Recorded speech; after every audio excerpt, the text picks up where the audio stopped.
She's been dead for 3,500 years, but when you look at her face, you feel like you could pass her on the street tomorrow. The digital reconstruction of a Mycenaean royal woman has shocked archaeologists and captivated millions online. Not because of what makes her ancient, but because of what makes her startlingly modern. Her eyes hold intelligence. Her expression suggests strength. Her features could belong to your neighbor, your colleague, your friend. This isn't some crude approximation or artistic interpretation. This is forensic science meeting ancient DNA, skeletal analysis meeting cutting-edge technology, revealing a face that bridges 35 centuries as if time itself is meaningless. But here's what makes this discovery profound. This woman wasn't just anyone. She was buried in the royal cemetery of Mycenae, the legendary city of Agamemnon, surrounded by gold jewelry, precious artifacts, and symbols of authority that tell us she held significant power in one of history's most formidable civilizations. The Mycenaeans built fortresses with walls so massive that later Greeks believed only giants could have constructed them. They dominated trade across the Mediterranean. They may have been the warriors who actually fought the Trojan War that Homer immortalized.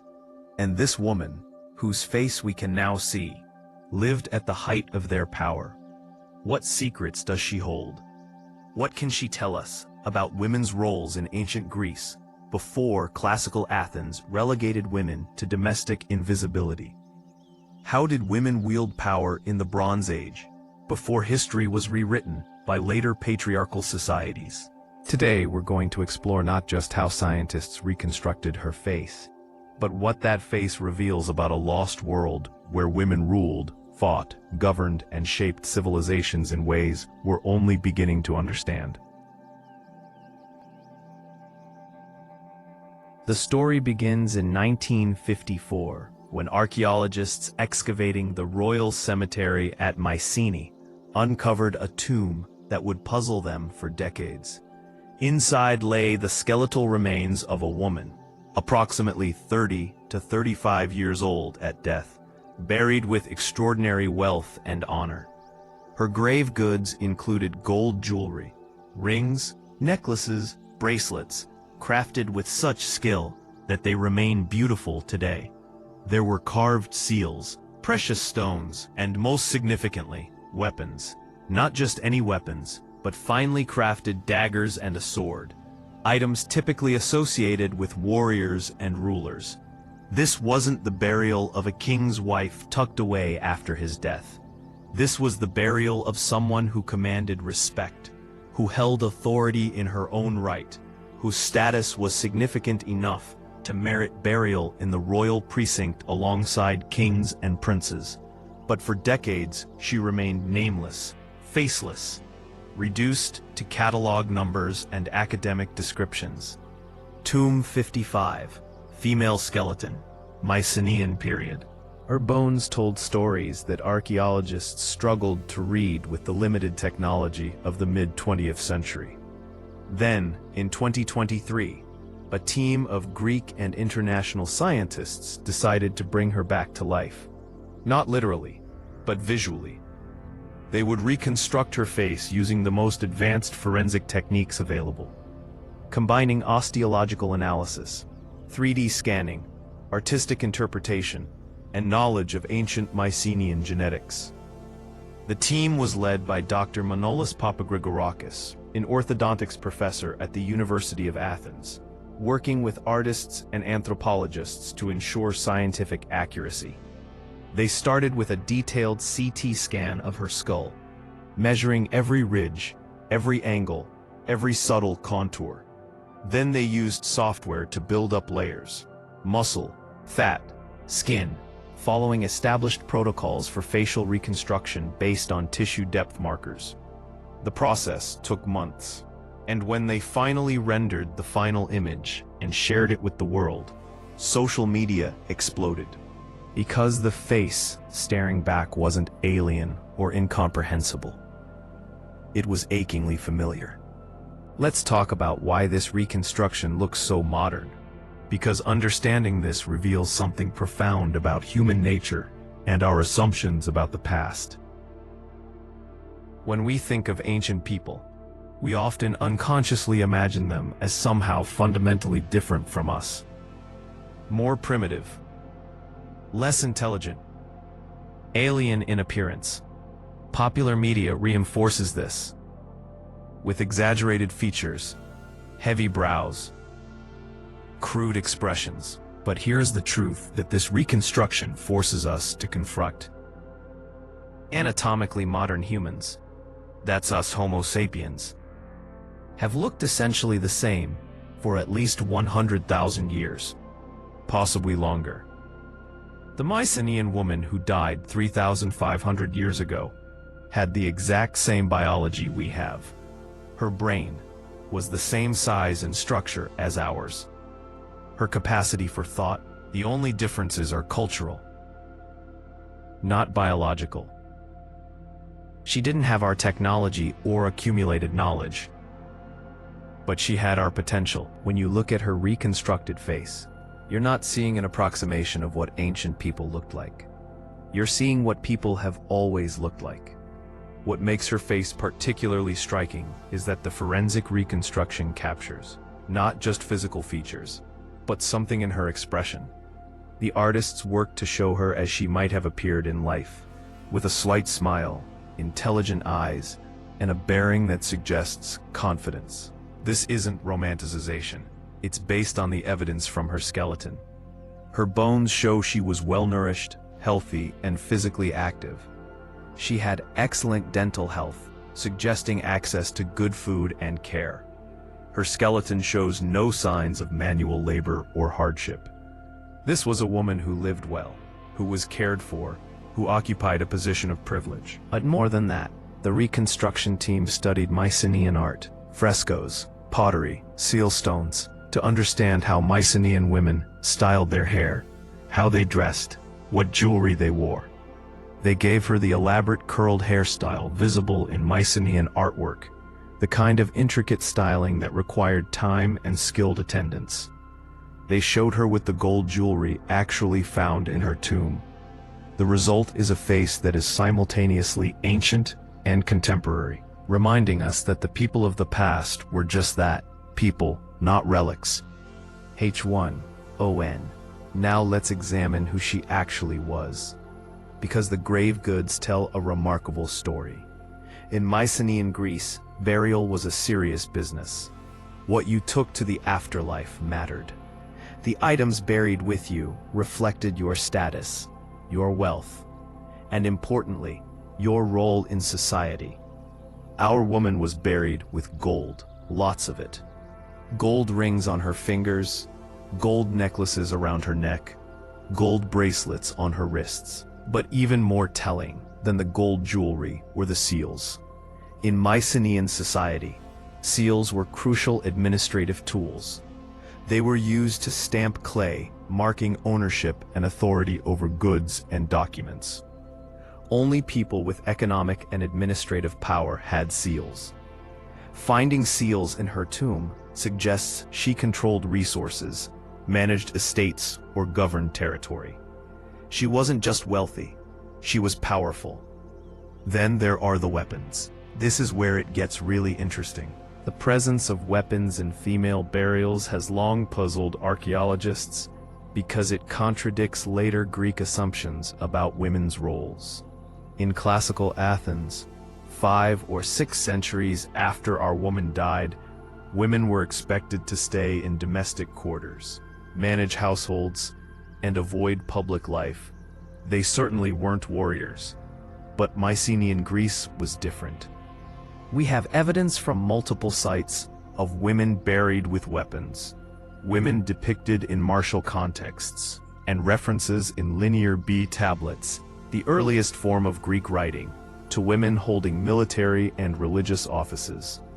Our woman's weapons weren't ceremonial toys. Analysis shows they were functional, well-made, and showed signs of use. Whether she personally fought in battle or whether the weapons symbolized her authority over warriors, we can't be certain.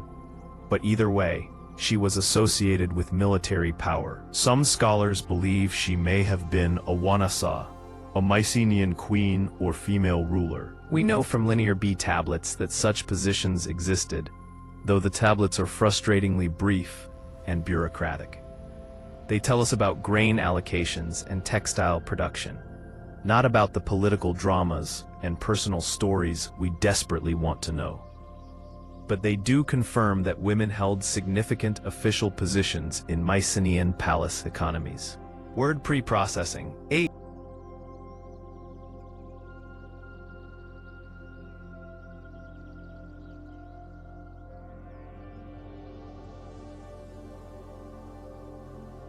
To understand this woman's power, we need to understand Mycenaean civilization at its height, because this wasn't primitive Bronze Age simplicity. This was a sophisticated, literate, economically complex society that rivaled anything that would come after it for centuries. The Mycenaeans built palatial centers at Mycenae, Pylos, Tiryns, and other sites throughout Greece. These weren't just fortresses, they were administrative hubs managing vast territories and complex economies. The palaces controlled agricultural production, textile manufacturing, bronze working, and long-distance trade. They kept detailed records in Linear B script, records that have survived on clay tablets, accidentally preserved when the palaces burned. These tablets reveal an economy of staggering complexity.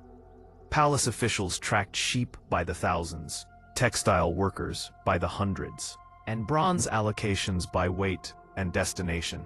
There were religious functionaries, military officers, craftsmen, farmers, and slaves, all organized in hierarchies that the palace carefully monitored.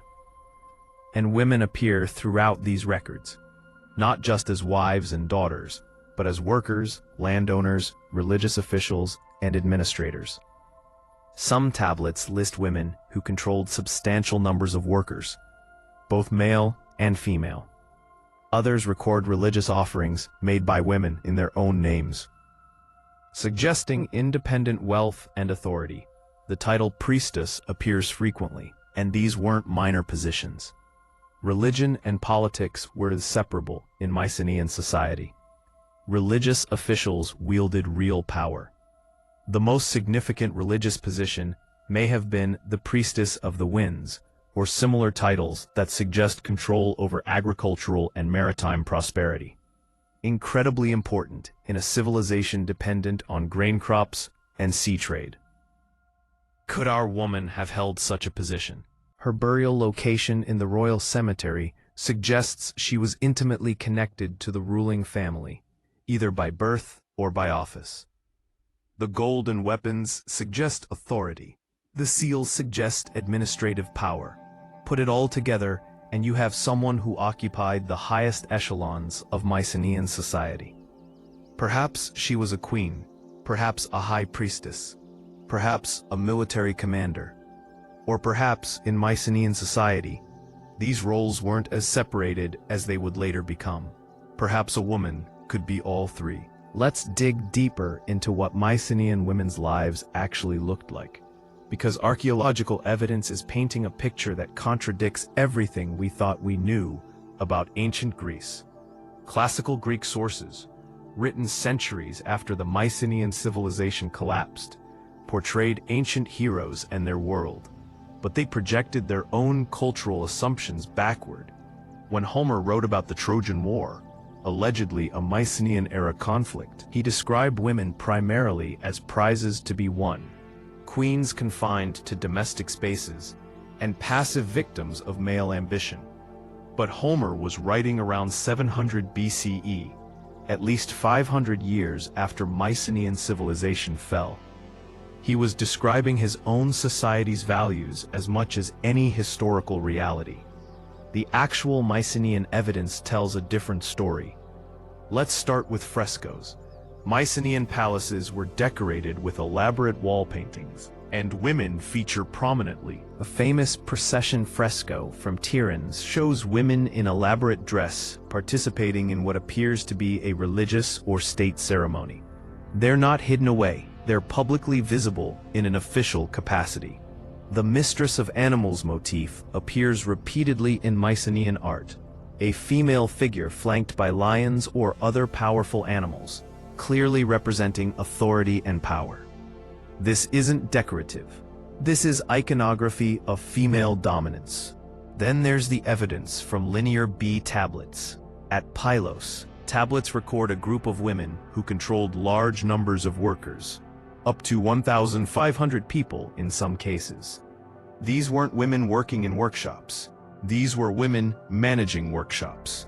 They allocated resources, directed production, and answered to the palace administration as independent economic agents. Other tablets mention women making offerings to gods independently, women owning land, women receiving rations for themselves and their dependents. The title key-bearer appears in tablets, a position that meant control over palace storerooms, which meant control over the palace's wealth. And this position was often held by women. We also have the testimony of the tombs. Throughout Mycenaean territories, we find wealthy female burials, women buried with warrior equipment, women interred in pholos tombs, the massive beehive-shaped tombs reserved for the elite. These aren't anomalies, they're patterns. Mycenaean society, at least at its upper levels, appears to have been far more egalitarian than the Greece that came after it. But here's the question that haunts this story. What happened? How did a civilization where women held power, owned property, commanded workers, and received warrior burials transform into classical Athens, where women couldn't own property, couldn't participate in politics, and were expected to remain largely invisible? The answer lies in the Bronze Age collapse, one of history's great catastrophes. Around 1200 BCE, Mycenaean civilization disintegrated. Palaces burned, trade networks collapsed, writing disappeared. The population declined dramatically. For the next 400 years, Greece entered a dark age, not dark in the sense of evil, but dark in the sense that we have almost no written records, far fewer archaeological sites, and a population that seems to have fragmented into small, isolated communities. What caused the collapse is still debated. Some scholars point to earthquakes, others to drought and famine, still others to invasion by mysterious sea peoples who attacked civilizations throughout the eastern Mediterranean. Most likely, it was a perfect storm, multiple factors combining to overwhelm even sophisticated civilizations. But here's what matters for our story. When civilization re-emerged in Greece centuries later, it had forgotten the Mycenaean world. The palaces were ruins. Linear B script was lost. Not redeciphered until the 1950s. The social structures, including women's roles, had been reset. The Greece that emerged from the Dark Age was different, more fragmented, more militaristic, and significantly more patriarchal. By the time we get to classical Athens, in the 5th century BCE, women's status had contracted dramatically. Athenian women of good families lived in virtual seclusion. They couldn't vote, couldn't own property in their own names, couldn't speak in court, couldn't participate in the democratic assemblies that Athens was so proud of. Male guardians controlled them throughout their lives. First their fathers, then their husbands, then their sons. This wasn't some natural evolution. This was a radical change from what had come before. But because the Greeks themselves had forgotten their Mycenaean past, they assumed their gender arrangements were natural and eternal. When they told stories about the heroic age, they projected their own values backward, giving us Homer's domesticated women rather than Mycenaean reality.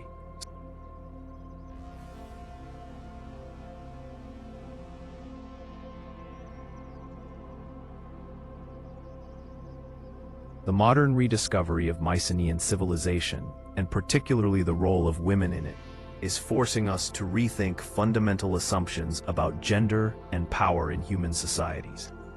For much of modern history, scholars assumed that patriarchy was universal and natural. that men had always dominated politics, warfare, religion, and economics, while women managed domestic spaces. Ancient Greece was held up as proof. Even in their mythological golden age, men ruled. But now we know that's not true. Mycenaean Greece, at least at elite levels, appears to have offered women opportunities for power and authority that wouldn't reappear in that region for thousands of years. And Mycenaean Greece wasn't unique. As archaeology advances and scholars examine evidence with fresh eyes, we're discovering powerful women throughout the ancient world. In ancient Egypt, women could own property, initiate divorce, engage in business, and occasionally rule as pharaohs. In the Minoan civilization on Crete, which influenced the Mycenaeans, women appear prominently in religious and social contexts, and some scholars argue for a relatively egalitarian society. In the Scythian steppes, archaeological evidence confirms the legends of warrior women that Greeks dismissed as myths. Multiple Scythian female burials contain weapons and show battle injuries. These weren't symbolic burials.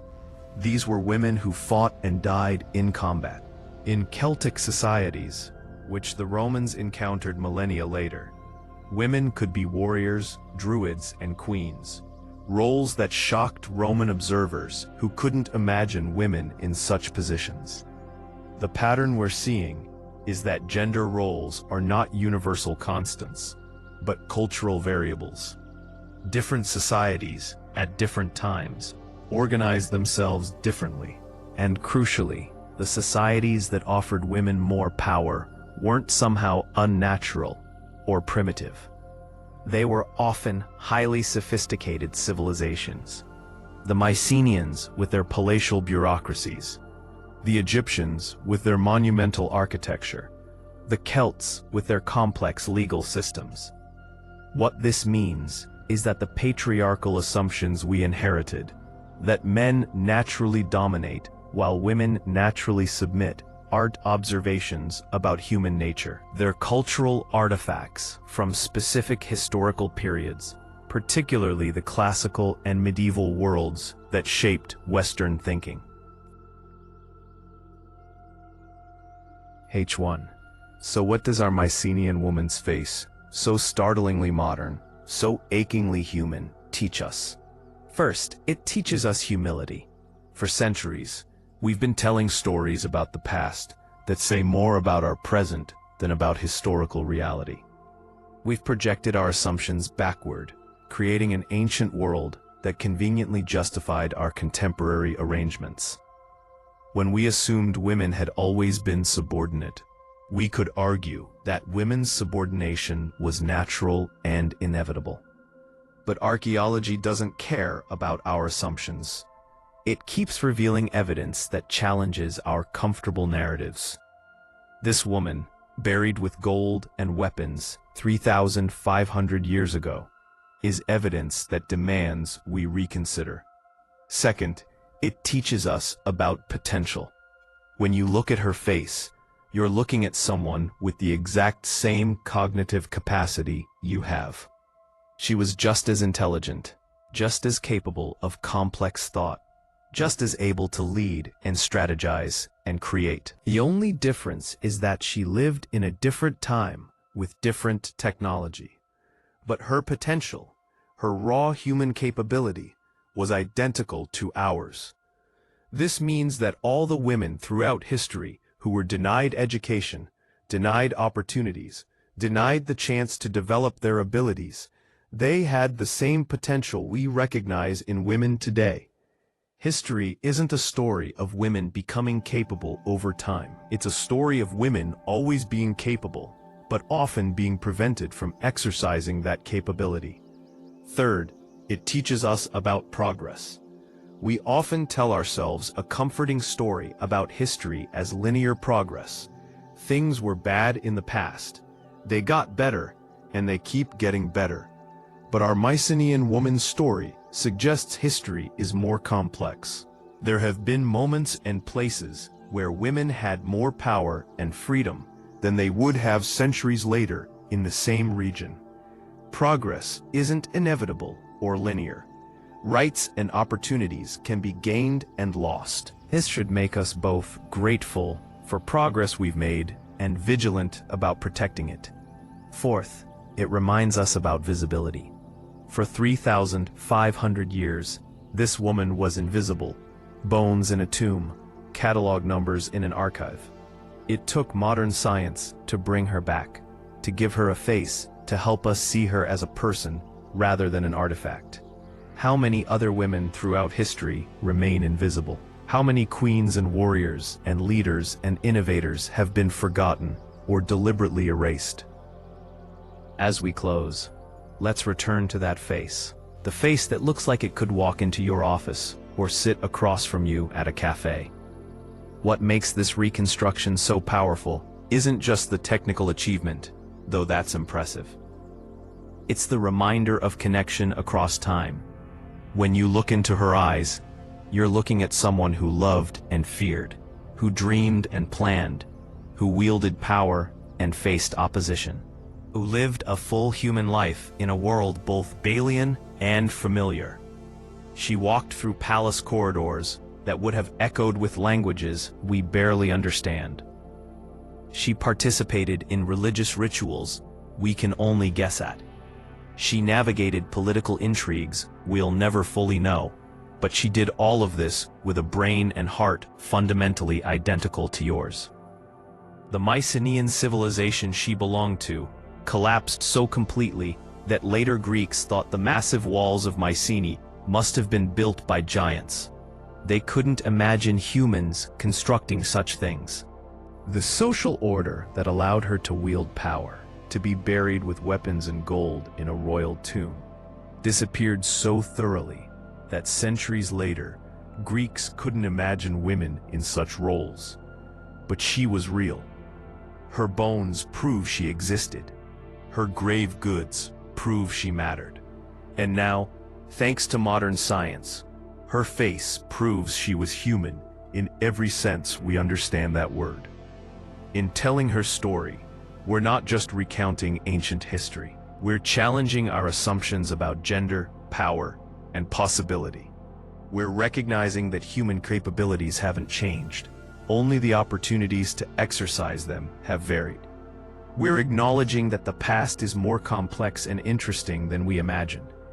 And we're committing to looking more carefully at the evidence, listening to the stories bones and artifacts tell, rather than imposing our preconceptions on the past. Somewhere in ancient Mycenae, 3,500 years ago, a woman held power. She commanded resources, participated in governance, was honored in death with the trappings of authority. Then her world collapsed, and she was forgotten. But she's forgotten no longer. Her face, reconstructed by science and shared around the world, now reminds millions of people that women have always been capable of leadership, power, and authority. The only question is whether societies choose to recognize and honor that capability, or to suppress and deny it. Her face asks us, what will we choose? And that question, echoing across 3,500 years, has never been more relevant than it is today.